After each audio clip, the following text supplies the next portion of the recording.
NEPSE index आज मजाले फल भएको छ, डबल डिजिटले 50 अङ्कसम्म पनि डाउन भइसकेको थियो। लास्टमा रिकभर भएर 35 अङ्कले गिरावट आएको देख्न सक्छौँ। 2558मा क्लोज भएको छ भनेको होइन। एउटा 2580 को सपोर्टलाई पनि ब्रेक गरेर अर्को स्ट्रङ सपोर्ट नजिक नै आइसकेको छ। तर एउटा कम्पनीको मूल्य भनेको लगातार बढिरहेको छ। आज पनि बढ्यो, हिजो पनि बढेको थियो। इसिएल एभरेस्ट कलर लिमिटेडको प्राइस आज 1465 मा लक भएको छ। यसको आज कति भने 1488 सम्म पुगेको थियो है। यसको प्राइस हाईमा, लो भनेको 1385 सम्म आएको थियो भनेको मतलब झन्डै 100 रुपियाँको आज स्विङ देख्न सक्छौँ भने 23427 युनिट चाहिँ आज ट्रेड भएको छ यसमा है त। अब यो कम्पनीको प्राइस कति पुग्छ त? योभन्दा अगाडि त अल टाइम हाई 1980 पुगेको थियो। कहिले भन्दा साउन 20 गते। त्यो दिन पनि हाम्रो भिडियो हेर्नु होला, हामीले फोरकास्ट गरिरहेका थियौँ 1980-90 पुगेर यसको प्राइस चाहिँ डाउन हुनसक्छ, हाई अलर्टमा बस्नु भनेर हामीले भिडियो मार्फत अलर्ट गराइ नै रहेका थियौँ। र डाउन हुँदाखेरि हामीले 1300-1350 सम्म पनि आउँछ भनेका थियौँ। ठ्याक्कै त्यही भएको छ। अब यसको प्राइस के होला त है? 1980 त पुगेको थियो साउन 20 गते, 20 दिन अगाडि है। अब अहिले अझ पनि डाउन भएको थियो, आजै 1385 सम्म पनि आएको थियो होइन। फेरि बढेको छ आज र ट्रेड पनि राम्रै, भोल्युम पनि राम्रै आएको छ। यसको प्राइस कतिसम्म पुग्ला त? पुरानो अल टाइम हाई भनेको जुन 20 दिन अगाडि भएको थियो 1980, त्यसलाई ब्रेक गर्छ कि होइन? अझ होइन, हिजो र आज मात्रै बढेको भोलिबाट डाउन हुन्छ कि, अथवा साइडवेजमा बस्छ कि, अथवा माथि जाँदा कहाँसम्म जान्छ त है? त्यो भिडियो हामीले त्यसको डिटेल्स हेरौँला। त्योभन्दा अगाडि हाम्रो च्यानलमा नयाँ हुनुहुन्छ भने साथीहरू सबैले हामीलाई सब्सक्राइब गरिदिनु होला र हाम्रो भिडियो मन पर्यो भने लाइक सेयर पनि गर्नु होला। अब हामी भिडियोको डिटेल्सतिर जाउँ। यसको प्राइस एभरेस्ट कलर लिमिटेडको कहाँसम्म जान्छ भनेर हामी केही एनालाइसिस गरौँ है त।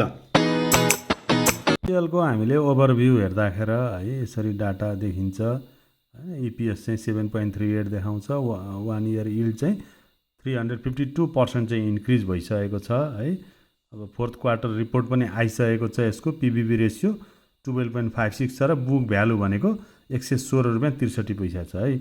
अरू कुराहरू हामी हेरौँ। यसको हैन अल टाइम हाई भनेको 1980 सम्म पुगेको थियो है। त्यस पछाडि 1980 पुगेको थियो साउन 20 गते भनेको 20 दिन अगाडि चाहिँ यसको अल टाइम हाई यहाँसम्म पुगेको थियो हैन। त्यस र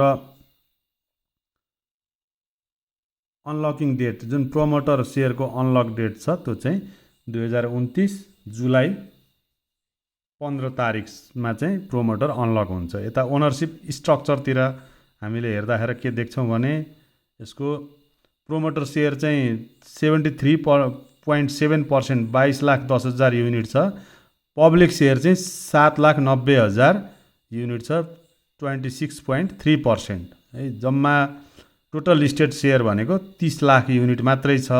यो है अल्ट्रा लो क्याप कम्पनी नै अहिलेको कारोबार हेर्दाखेरि हैन थोरै किता मात्रै ट्रेडेबल सेयर्स भनेको 7,90,000बाट पनि प्रोमोटर सेयर 5% अनलक नै छ 6 महिनाको लागि। यसमध्येबाट नि मुस्किलले 5 लाख किता चाहिँ ट्रेड हुन्छ यसको। अरू हामी अब यस पछाडि जाउँ भनेको एनालाइसिसको लागि है एमकेटी ट्रान्ज्याक्सनमा जाउँ। एमकेटी ट्रान्ज्याक्सन हेर्दाखेरि बाइङ साइड चाहिँ एकदमै स्ट्रङ देखिन्छ। 65.9% बाइङ स्ट्रेन्थ यति देखिन्छ भने सेलिङ चाहिँ 34% मात्र देखिन्छ। सेलिङ साइड चाहिँ विक देखिएको छ है। अब हेरौँ। यसरी हेर्दाखेरि यहाँ हामीले हरेक डेट वाइजको पनि डाटा ट्र्याक गरेर हेर्न सक्छौँ है। कुन टाइममा कसरी सेल बाई बल्क ट्रान्ज्याक्सन एमकेटीबाट बल्क भयो। यसरी 500 युनिट यसरी ट्रेड भएको छ। जम्मा आज 5186 किता चाहिँ बल्क यो एमकेटी ट्रान्ज्याक्सनबाट बाई भएको देखिन्छ। अर्को सेकेन्ड पेज हेरौँ है। हेर्दाखेरि धेरै नै आज बाइङ साइड चाहिँ स्ट्रङ चाहिँ देखिन्छ आज है त। पछाडि अब हामी जाउँ broker एनालाइसिसपट्टि।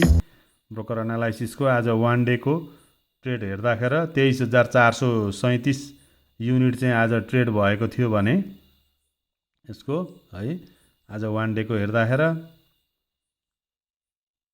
Imperial securities broker number 45 को चाहिँ 3224 किता चाहिँ आज बाई भएर 3074 किता चाहिँ होल्ड भएको देखिन्छ। त्यस्तै 29 नम्बर त्रिशुल सेक्युरिटिजले चाहिँ 2790 किता आज बाई गरेको थियौँ, 2761 सेलिङ नै छैन, एकदमै थोरै 150 किता, 29 किता, 60 किता, 0, 10 किता सेलिङ एकदमै कम छ। सबैको आज स्ट्रङली होल्ड नै देखिन्छ भनेको ब्रोकर एनालाइसिसपट्टिबाट ब्रोकरलाई ट्र्याक गर्दा पनि पोजिटिभ देखिएको छ इसिएलमा।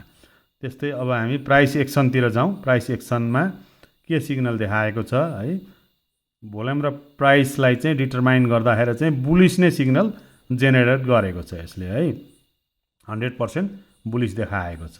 इसिएलको चार्टलाई ट्र्याक गर्दाखेरि है, चार्ट हेरौँ हामी, चार्टमा के देख्छौँ भने एकदमै इसिएलको चाहिँ मुभमेन्ट चाहिँ राम्रै देखिएको छ है त। चार्टबाट पनि हेर्दाखेरि यसमा सपोर्ट भनेको हाम्रो सपोर्ट रेसिस्टेन्टहरू हेरौँ है,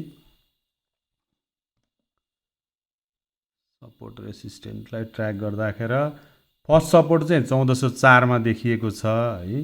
त्यस पछाडि सेकेन्ड सपोर्ट 1343 र थर्ड सपोर्टमा चाहिँ 1240 सम्मको हामीले देख्छौँ भने यसको अब फर्स्ट रेसिस्टेन्स चाहिँ यस पछाडि चाहिँ 1507 सम्म पुग्न सक्ने देखिन्छ। त्यसलाई पनि ब्रेक गर्यो भने 1550 र त्यस पछाडि पनि 1650 सम्म पुग्न सक्ने चाहिँ चार्टबाट चाहिँ त्यस्तो किसिमको सिग्नल दिएको छ चार्टले। एआई सिग्नलहरू हरेक कुराहरूलाई ट्र्याक गरेर हेर्दाखेरि त्यस्तो किसिमको देखाइरहेछ भनेपछि अब हामीले इसिएललाई के गर्ने त, होल्ड गर्ने कि है, त्यस पछाडि अब सेल गर्ने कि बाई गर्ने कि भनेर। अब बाईको लागि त अब हामीले रिकमेन्ड गर्न मिल्दैन होइन, यसरी उसमा आएर है। अब हामीसँग आफूसँग जोसँग छ पहिला सेल गरेका छैनौँ, त्यो सेल नगरेका युनिटहरू जति बाँकी छ बाई पनि गरेका थियौँ नि हामीले धेरै टाइम अगाडि पनि 1300 लगभग समथिङमा बाई गरेका थियौँ र धेरैको सेल पनि गरेका छैनौँ धेरै साथीहरूले। अहिले चाहिँ होल्ड गर्दा नै राम्रो देखिन्छ। एभरेस्ट कलर लिमिटेडको अब होइन सबै सिग्नलहरूले चाहिँ हाम्रो यतापट्टि रिपोर्ट इन्फर्मेसनतिर गएर हेर्दाखेरि पनि है प्रॉफिट पनि नेट प्रॉफिट पनि 2.21 करोड चाहिँ आएको देखिन्छ है। आरओई पनि 6.32 देखिन्छ यसको। इपिएस त क्वार्टरली 7.38 भइहाल्यो र सबै सिग्नलहरूले लगभग होल्ड नै देखाएको छ। आरएसआई सबै धेरैवटा सिग्नलले चाहिँ होल्ड पोजिसनमा यसलाई डिटरमाइन गरेको छ। सपोर्ट रेसिस्टेन्सको त अहिले कुरा भइहाल्यो। पिरियड चाहिँ 1446 मा आएको देखिन्छ है। अझ हामीले रिपोर्टलाई डिटेल ट्र्याक गर्दाखेरि है टोटल एसेट्स चाहिँ यो कम्पनीको ओभरभ्यू हेर्दाखेरि 41 सीआरको चाहिँ एसेट्स देखिन्छ। क्यास ब्याङ्क ब्यालेन्स चाहिँ 8.46 करोडको देखिन्छ है। रेभिन्यू सेल्स अफ गुड चाहिँ 17.26 बिलियनको देखिएको छ है। अब सबै कुरा राम्रो छ यसमा पोजिसन है हैन। प्रॉफिट बिफोर ट्याक्स चाहिँ अहिले 2.81 करोडको चाहिँ प्रॉफिट देखिएको छ ट्याक्स पछाडि नै। सबै कुराको ठिकठाक छ रिपोर्टहरू है। यसको अब हाम्रो प्रोमोटर सेयरको अनलक डेट म्युचुअल फन्डको चाहिँ अनलक डेट चाहिँ अब 2027 1/16 सम्म देखाएको छ भनेपछि अझै पनि टाइम चाहिँ बाँकी छ, 3 महिना जस्तो बाँकी नै देखिन्छ भनेपछि अब यसमा चाहिँ एकदमै पोजिसन ठिकठाक पोजिटिभ देखिएको छ। अब त्यही अनुसार हामीले यतिखेर होल्ड गर्ने र अब रेसिस्टेन्स लेभलहरू अघि भनि नै हाल्यौँ 1507, त्यस पछाडिको रेसिस्टेन्स भनेको 1550 सम्मलाई पनि ट्र्याक गरेर त्यहाँबाट पनि हामीले अब ब्रेकआउट दियो भने 1550 मा पनि भोल्युमसहित ब्रेकआउट दियो भने 1650 सम्मको टार्गेट चाहिँ एभरेस्ट कलर लिमिटेडलाई राख्न सकिन्छ। पुरानो हाई भनेको 1980 चाहिँ तोडिहाल्छ भन्ने पनि छैन है।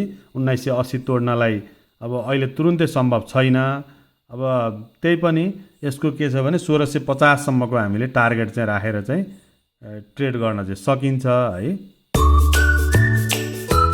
त्यही भएर साथीहरूले त्यही खालको प्लान सेट गरेर यसमा अगाडि बढ्नुपर्ने हुन्छ है। अरू कुनै पनि कम्पनीहरूको यहाँलाई एनालाइसिस चाहिएको छ के छ भने हाम्रो व्हाट्सएप नम्बर 9768 928969 मा पनि मेसेज गर्न सक्नुहुन्छ अथवा हाम्रो यही युट्युबमा पनि कमेन्टमा आएर हजुरहरूले कुनै चिजको एनालाइसिस गर्नु भन्नुहुन्छ भने कुनै कम्पनीको हजुरहरूलाई चाहिएको छ भने त्यो डिमान्ड हेरेर हामी चाहिँ त्यसको पनि फुल्ली भिडियो बनाएर चाहिँ यसरी अपलोड गरि नै हाल्नेछौँ। अहिलेको लागि हामीलाई इसिएललाई चाहिँ हामीले होल्ड गर्दाखेरि चाहिँ राम्रो देखिन्छ, प्रफिट राम्रै आउन सक्ने स्थिति चाहिँ देखेका छौँ है त।